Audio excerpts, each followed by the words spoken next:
What is up? Is Doop, and this is my closet. Today we're going to be going over the Ranger. This is from one of my D&D campaigns. This is actually fiance's Ranger and all her glory.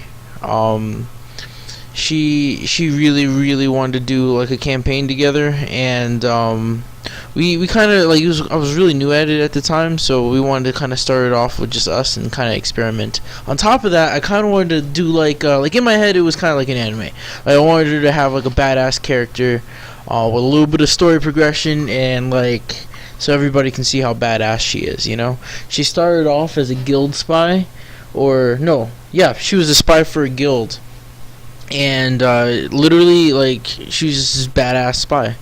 She would go into like castles, steal like anything she could relating to like messages across kingdoms, and try to take it back and sell the information to other lords that are probably opposed to the ones that she stole from. She wound up leaving the guild through due to kind of like how you say, they had disagreements on how the guild should be structured and how it should work. Like Bobby thought that, you know, a sneaky, peaceful situation where I just steal from you and dip out is totally cool, but they started to degenerate into assassins, and her character just kind of wasn't down for that. She wound up leaving and kind of starting her own trip off as a ranger. As a ranger itself, like that class, they wound up they trained to a specific type of monster. Hers were goblins and I believe demons, like a certain type of demon. I think there's fiends. And so anyway, she goes off and she starts off in the city of, I think it was Canterbury. And the city itself is pretty normal. Not much is really going on, and so she's just looking for like basic work, cause food. Oh, one important detail I forgot to mention. So, when it comes to the guild itself isn't just like the spy guild that she was with, by the way. It's not just like anybody can join and then like welcome to the guild. It's like we kidnap you when you're a child, and spying and being a thief is all you know. And when you're in the guild, you actually get assigned like a pet. Not necessarily a pet, more like a partner. And Bobby's personality was like too gentle and too kind that like most of the pets like just didn't suit her. Like they just didn't match up. And so instead of getting something that would kind of like match her personality, they gave her something like this exactly like the opposite. And it was this like it's an imp.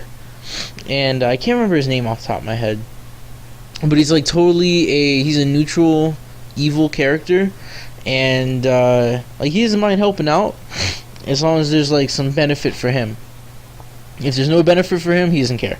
Like, end of story. Like he might still help out because his well-being as a whole is still going to get affected, but yeah.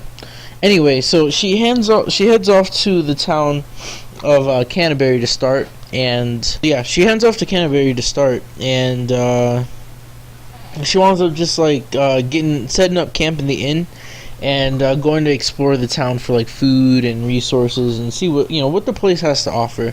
She winds up checking out a few things. She goes to the town hall, sees if they have any jobs. She is I believe a half elf.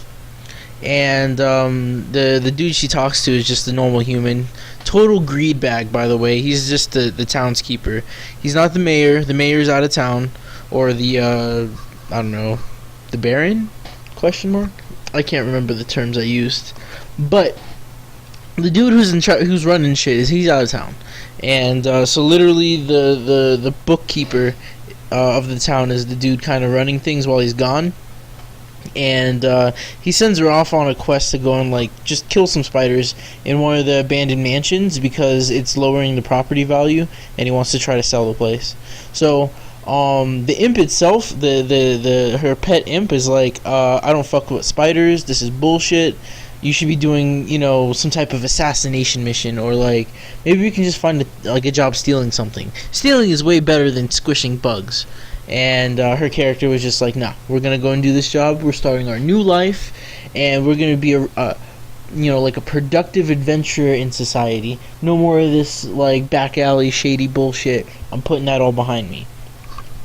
So pretty much they go into the into this giant mansion. It's covered with like cobwebs, and it's super dark, and it looks like nobody's been there for a while. But the place itself, like when she really looked at the fine tunings of things, the wooden furniture and like everything was like custom made. Like there's hand carvings in it, and everything looks like it was at one point like really well kept. So she goes through the place hunting down these spiders. She winds up finding like a few of them in the hallways, and they get into like a crazy battle. And she realizes that the spiders are actually like super deadly and they have poison. She winds up getting bit a few times, and she had to use like some like handmade potions she had crafted to heal the poison. And Imp would help in the fights. And Imp has this very imagine like a little demon fiend, but he's got a scorpion tail. And his poison, like if you fail to your saving roll once he stings you, his poison will just like literally make your body swell and explode, and it's gross. And normal imps don't do that, but this one does because I fucking wanted to. I don't know. I wanted a badass imp.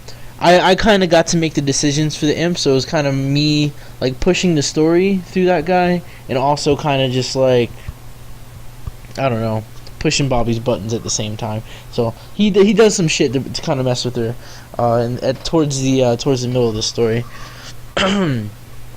So, in the mansion, yeah, kicking ass, killing spiders, like stabbing them, and like I believe Bobby like wound up like sliding under one of them and like cutting their legs off, because she used dual swords and a bow.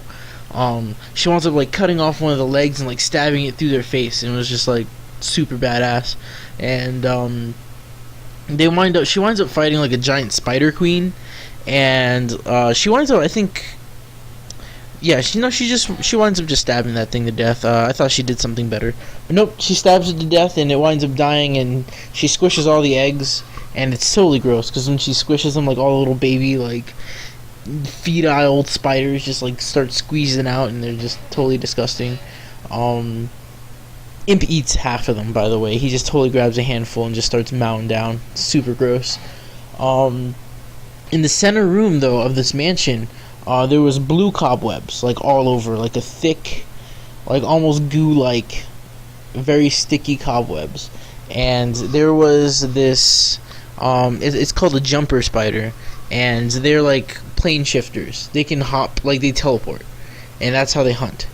They'll like set up their huge spider web, and then they'll teleport, like bite you, and like either take you with them to the astral realm where you'll suffocate, or they'll just like let you die of poison while they like hang out or evade you in another dimension. So that's what she wound up fighting. She winds up getting into like this epic battle, getting bitten a few times and like losing control of one of her arms due to the paralytic that the spider like produces. And she winds up like grabbing hold of it, and when the spider like jumps, she actually winds up going into the astral plane with it, and she's like grabbing onto it and just like stabbing it. And it was really badass. She winds up killing it, and luckily, like as it teleports, like it blinks back into the mansion, and she winds up like keeping one of the spider's eyes. And it's super gross. She heads back to the townskeeper. He throws her like a few silver and is like, thanks.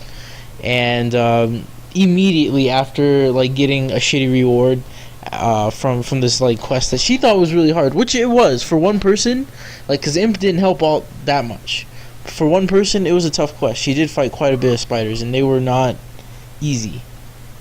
But yeah, she winds up just getting a few silver, and she's like, this is bullshit, fuck that guy. Also, I'm never working for him again. So she takes the silver pieces and heads back to the diner. At the diner, she meets a guy named Uriel, who is, in another campaign of mine, a time wizard, and he's crazy important. But for this story setting, this is kind of before, or maybe in an alternate timeline, where Uriel is not necessarily the all-powerful time wizard he is in one of my other games. And he seems to just be like a cool guy.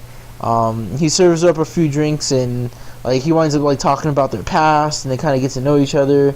And it sounds like Bobby's making like one of her first friends.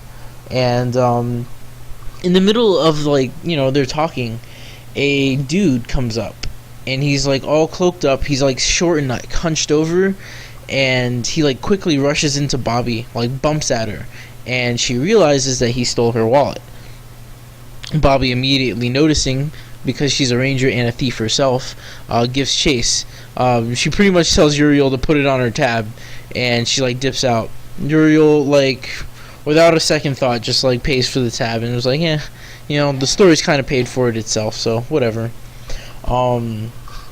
She winds up following the rat. Excuse me, fuck, just ruined the story. She winds up following the dude and finds out that it's a were-rat. It's a dude that's like a giant rat, and if he wants to, he can turn into a were-rat, man-rat, if that makes any sense. Anyway, he's on the hideout, and the reason why he stole Bobby's stuff was to, 1, get attention, 2, get the money, because he needs resources to try to help like save his townspeople. Apparently there is a bunch of hunters hunting lycanthropes to sell their pelts, because they're actually pretty rare.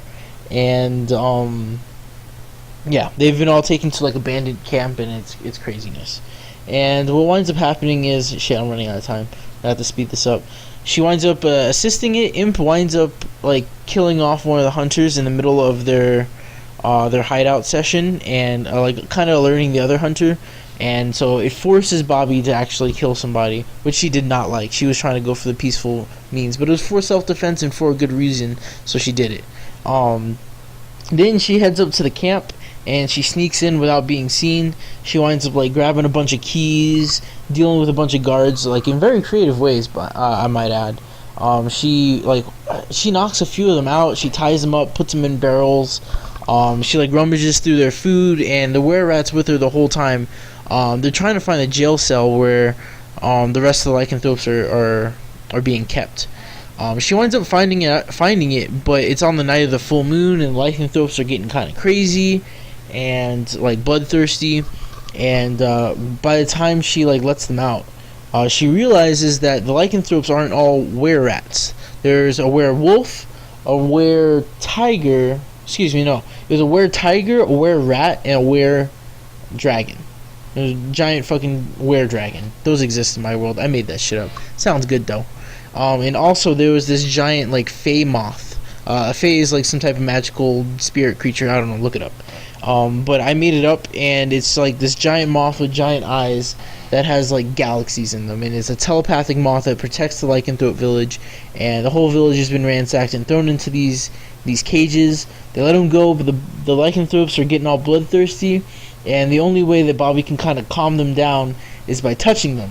And she has to unlock all the gates to touch them because it's bars, and they're all beastly. So she winds up like touching the were-rat that's in there, and it turns out that was actually the were-rat that she was helping. That was his wife.